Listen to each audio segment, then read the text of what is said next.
On the news tonight, Nigeria at 64, President Bola Tinubu at special parade in the State House.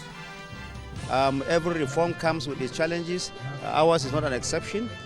President and Deputy President of the Senate call for unity as Nigeria celebrates 64th independence anniversary. Plus, Director General kneels louds awards to Presidents of the Senate and Speaker House of Representatives.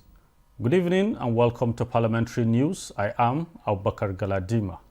Presidential Guards Brigade added colors to the 64th independence anniversary of Nigeria with President Bola Tinubu at a special parade in the State House.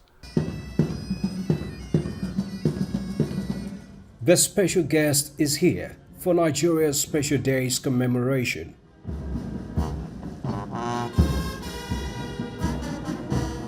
The government is sensitive to the socio-economic realities in the country, and so this celebration would be modest. But then, the Nigerian armed forces would not compromise on a day like this. The Presidential Guards Brigade makes the day even more memorable for the special guest of honor and other guests here with the parade and silent drill display.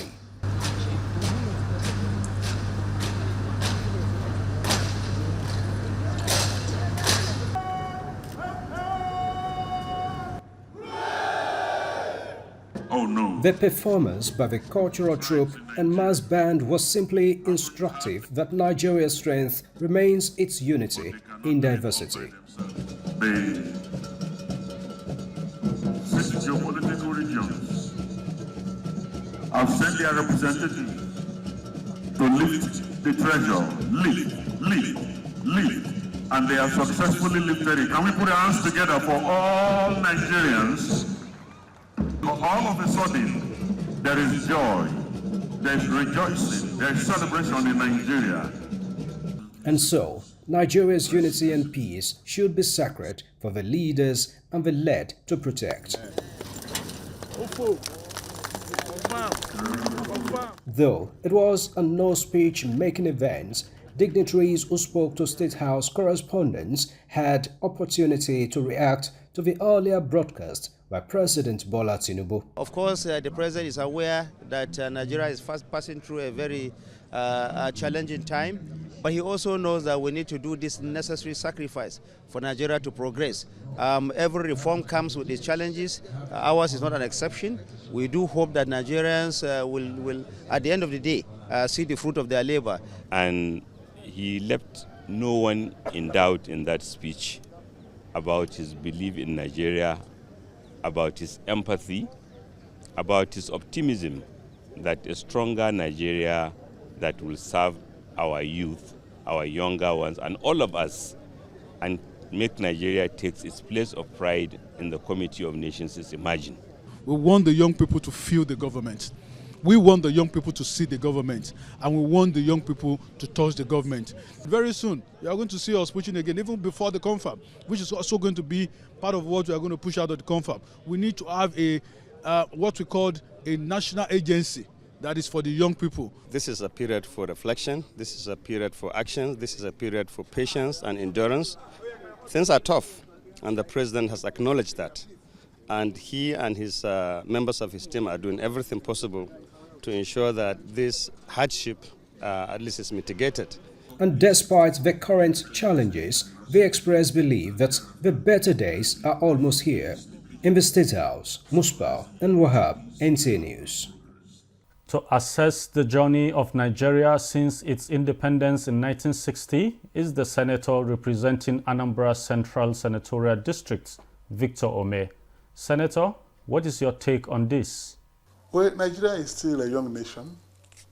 If you look at 64, it's relatively a young nation. If you look at the independence of states like America, 17-something, over 300 years now, you see that we're just 64. And we are trying to move with the pace of America, Britain, and other very old governments, independent countries. We have not we cannot be said to have done very well within the period under review. There have been disappointments on the part of people who have been holding sway in government within the periods in the past. But what is clear is Nigerians are becoming increasingly aware and knowledgeable, and they're beginning to exert pressure on their governments. The present government today is a government that is always under the mirror. The citizens can look at what they are having and complain. And with the increasing influence of both the social media and technology, people now know what's happening in other countries. And they compare the developments in Nigeria with developments in other sister African countries and then in the Western world. So the government is perpetually put under its toes. And no matter how adamant a government is, it must continue at some point to yield to these pressures and begin to address the things of concern to the citizens. So Nigeria is getting to that level because I can tell you that the heat is on. No matter how anybody pretends, the heat is on. Nigeria has to embark on very progressive reforms. And since what we have is a system of government, we must endeavor primarily to ensure that we embark on electoral reforms, where the citizens will retain the power to choose their leaders at any level, their representatives, those in executive authority. They must derive this power from the people genuinely. So this is the type of reform that everybody will want to see. So Nigeria is on the march. Many things are not going well presently, but there are conscious efforts to correct those things. And that is the way good government evolves in any nation. It doesn't happen overnight. So I want to ask our people to be patient with all the arms of government, both the legislature, the judiciary, and the executive. Yes, we are not on the level where everybody can beat his chest or her chest and say that everything is working well. But I know that with time, through the mechanisms that will be put in place, Nigeria will break out of the present state of affairs. Thank you, Senator. Also to speak on Nigeria's journey so far is the Speaker, House of Representatives, Tajuddin Abbas. Mr. Speaker, what is your take on this subject matter? The Independence Day calls for sober reflection of our history, of where we are coming from, where we are, and where we intend to. Our democracy is getting more and more matured. People that elect us are putting more pressure on us, making us more accountable for what we do, and they're asking us to give them more than what others gave them in the past. And part of the reason why in the House we decided to create an open parliament is to enable better interaction between the National Assembly and the electorates. So this is part of our citizens' engagement to enable us here for stand from the people who are represented.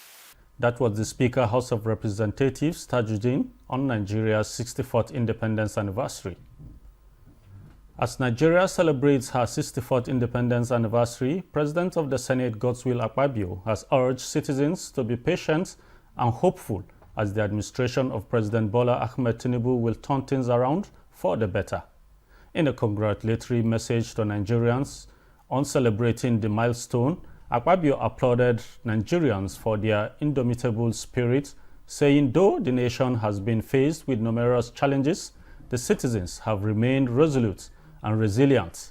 He said that from the earliest struggles from independence to the present day, Nigerians have shown resilience and determination, and that brighter days are ahead as we collectively work to build a prosperous nation which our children and future generations will be proud of. While commending the leadership of President Tinubu, Akpabio said the 10th National Assembly has passed several pro-development laws aimed at renewing the collective dreams and aspirations for our citizens and fostering growth. Meanwhile, the Deputy President of the Senate, Barrow Jibrin, has appealed to citizens to remain resolute in the promotion of national unity, as well as support and pray for the government to succeed in its efforts to turn around the country's fortune positively. In his message to Nigerians on the country's 64th independence anniversary, Barrow appealed to the promoters of the October 1st protests to shelve the idea. Senator Barrow, who is also the first Deputy Speaker of the ECOWAS Parliament, reiterated President Tinubu's commitment to reviving the economy and tackling insecurity and other challenges facing the country. He said, as Nigerians celebrate the 64th independence anniversary, it is important to remember the enormous sacrifices made by our founding fathers, Dr. Nnamdi Azikiwe, Chief Obafemi Awolowo, Sir Ahmadu Bello, and Sir Abubakar Tafawa Balewa, among others, and recommit themselves to the ideals they preached, including the promotion of national unity, peace, justice, and tolerance. The Parliament, he said, will continue to work for good governance and support the executive with the necessary legislation to actualize its programs and policies. October 1st was double celebration for Speaker House of Representatives Tajuddin Abbas as he turned 59. While the nation marked its 64th independence anniversary, the Speaker celebrated in a unique way with students of public schools and internally displaced persons in Kabusa camp, all in the nation's capital. National Assembly correspondent Mitaire Ikpen has the details. Flanked by his wife and principal officers of the Green Chamber, the interactive session between Speaker Tajuddin Abbas and a cross-section of students from 6 public schools across the 6 area councils of the FCT revealed the desire of the youngsters for a better Nigeria. Let's look at the factors that contribute to the state of education in Nigeria. 1, poor infrastructure. 2, inadequate classroom. 3, lack of proper funding for education. The Speaker urged them to shield themselves from discriminatory sentiments and embrace the virtues of honesty, hard work, and patriotism. He stresses the need to revamp education in the country. Leaders should encourage themselves to believe in public schools and enrolling their own children in public schools. That way, they will create more interest. That way, they will ensure that whatever is needed to improve the system is given. Addressing the plight of internally displaced persons in Nigeria was the essence of the birthday and independence celebration, as the Speaker visits about 2,500 IDPs who lack basic amenities at the Kabusa IDP camp in Abuja. The Speaker was supported by the National Commission for Refugees, Migrants, and Internally Displaced Persons and the National Emergency Management Agency. Leaders should start refocusing on the key issues that affect this country. And one of them is the issue of poverty alleviation. So I decided that today, rather than going to dine and wine with my friends, I should come and celebrate with you. We know what you are going through, and we will do everything humanly possible to bring succor to your lives. You have demonstrated to us that we have a strong ally in our journey towards ensuring that we provide sustainable solutions for our displaced persons. Distributing food items, clothing, and providing medical services to the IDPs, the Speaker assures them that the Tinubu administration is committed to restoring their livelihoods. In Abuja, Mitaire Ikpen, NTA News. Deputy Speaker, House of Representatives Benjamin Kalu congratulates President Bola Tinubu and all Nigerians on the country's 64th Independence Day celebrations. Kalu says the country is steadily marching towards greatness, urging Nigerians to share in the optimism that the current economic and security challenges bedeviling the country will be surmounted. The Deputy Speaker assures Nigerians that economic prosperity is central in the policy formulation and execution of the Tinubu administration and wishes everyone a happy Independence Day celebration. The Director General, National Institute for Legislative and Democratic Studies, Professor Abubakar Suleiman, has hailed the national honors of Grand Commander of the Order of the Niger, GCON, conferred on the Senate President Godswill Akpabio. This is contained in a statement signed by Niels DG. The same felicitation is cheerfully extended to the Speaker, House of Representatives Abbas Tajuddin, for the conferment of the National Award of the Commander of the Order of the Federal Republic, CFR. Professor Suleiman said both honors on the two leadership of the 10th National Assembly, who are the chairman and the alternate chairman of the Governing Council of NILS, couldn't have come at a more auspicious time than now, when the nation is marking her 64th independence anniversary. He said the honors did not get to him, members of the National Assembly and Nigerians, as a surprise, because they are rewards and recognition conferred on them by President Bola Tinubu, GCFR. While thanking the Commander-in-Chief of the Nigerian Armed Forces, President Bola Tinubu, for recognizing and rewarding the patriotic and excellent services of the leadership of the National Assembly, said the award will spur the duo to be more proactive in bolstering the executive, legislative symbolic relationships in building a virile nation. The former Minister of the National Planning, on behalf of the entire NILS family, extends hearty congratulations to the new award recipients and pledges unwavering loyalty of the institution to them in promotion of democratic principles, enhanced legislative processes, and good governance. Similarly, the Director General, National Institute for Legislative and Democratic Studies, Professor Abubakar Suleiman, has extolled the nation's indivisibility and unity in diversity as the nation marked its 64th independent anniversary. In a statement signed by his media advisor Muhammad Abdul Qadir, the DG Niels said, in over 6 decades of nationhood, Nigeria has not done badly among a community of nations.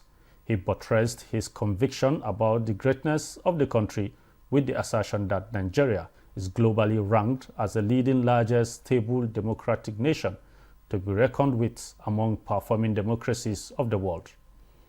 The Director General also justified the celebration of the 64th anniversary of the country by alluding the emerging economic ranking of Nigeria as Africa's leading destination of choice, with over 200 million population assets.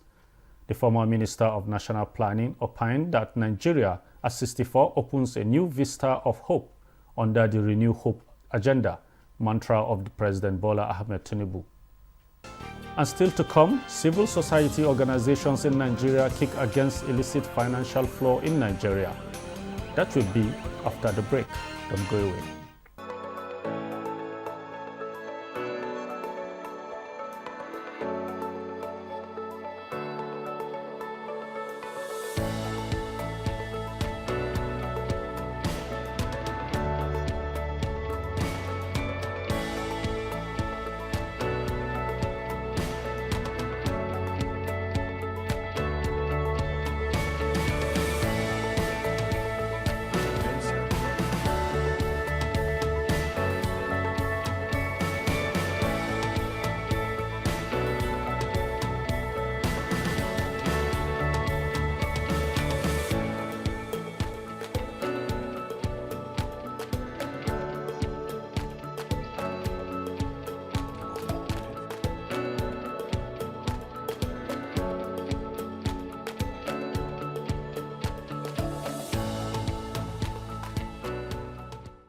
Welcome back. You are still on Parliamentary News, coming to you from Abuja, the nation's capital city. Moving on, the House of Representatives has advised the management of universities to ensure equity and fairness in their recruitment processes, in line with the principles of federal character. This was during oversight by the House of Representatives Committee on University Education to Modibo Adama Federal University, Yola, Adamawa State. National Assembly correspondent Muhammad Rabiu Ali reports. Modibo Adama Federal University, Yola, was among the institutions whose oversight was shifted by the committee in the Northeast Zone. Engaging the management of the university, the committee faulted some infractions in the institution's budget performance. From the amount you collected as your receipts in 2022, 562,237,943 naira 35 kobo, you spent or utilized 545,955,558 naira 64 kobo. So presumably we have a balance of over 16 million in 2022. You see, so you note it. And when that money was not carried forward to 2023. Definitely we will make corrections and resubmit some of these documents to you. That I promise you. We will look at all these infractions because some of these things are available. Only that they were not included. It was not intentional. It was just an oversight. Members, however, identified other areas for improvement in internal revenue generation and recruitment drive. You must take concrete measures in your subsequent recruitments to address this issue of constitutional breach. People refuse to apply because they know that they will not be taken. They know that even if they are qualified, they will not be given the opportunity to serve. So I urge you to work with the committee. The oversight of federal universities is part of the committee's mandate to ensure check and balance in budget utilization. Muhammad Rabiu Ali, NTA News. Banks and other financial institutions in Nigeria must maintain strict adherence to the principles of knowing their customers and with due diligence to curb illicit financial flow in the country. This was part of recommendations at a roundtable engagement on curbing illicit financial flow in Nigeria, organized by the Civil Society Legislative Advocacy Center, CISLAC. John Yaku has the details.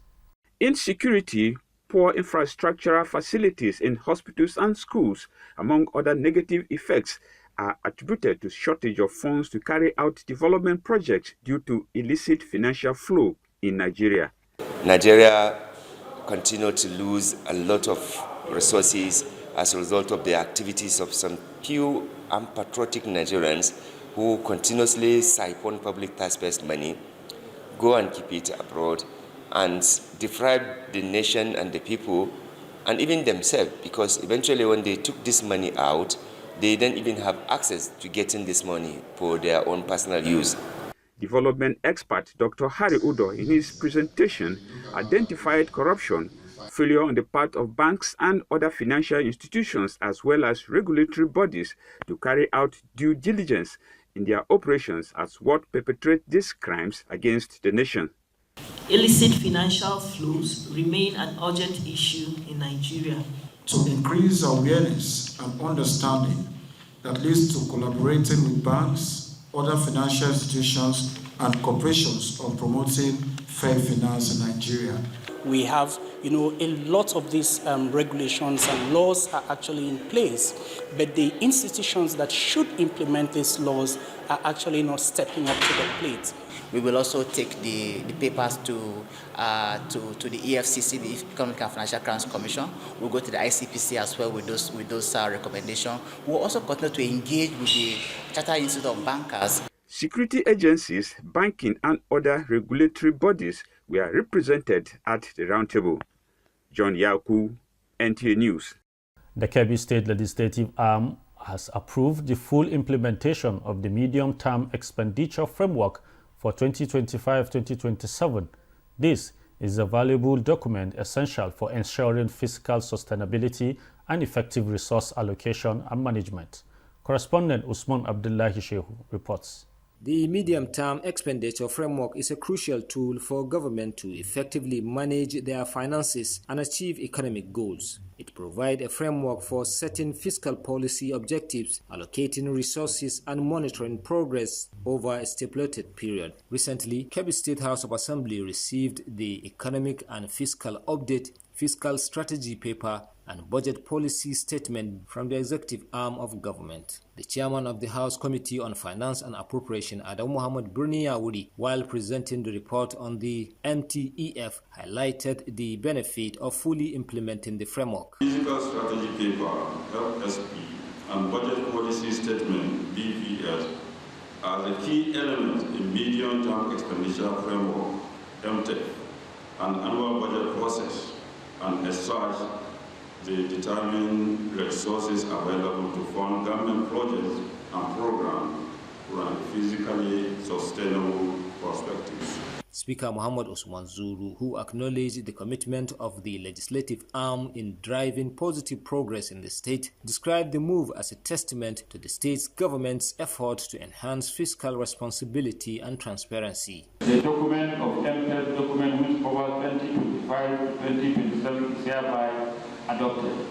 The framework will cover a period of 2025 to 2027. Kebbi State adopted the preparation of EPU, FSP, BPS for the first time in 2021, and this marks the fourth rolling iteration of the document. Burning Kebbi, Usman Abdullah Shehu. That's the size of our package this evening. Thank you for watching, but remember, you can still watch our news and other programs on our social media handles scrolling on your screen. I am Abubakar Galadima. Do have a wonderful evening.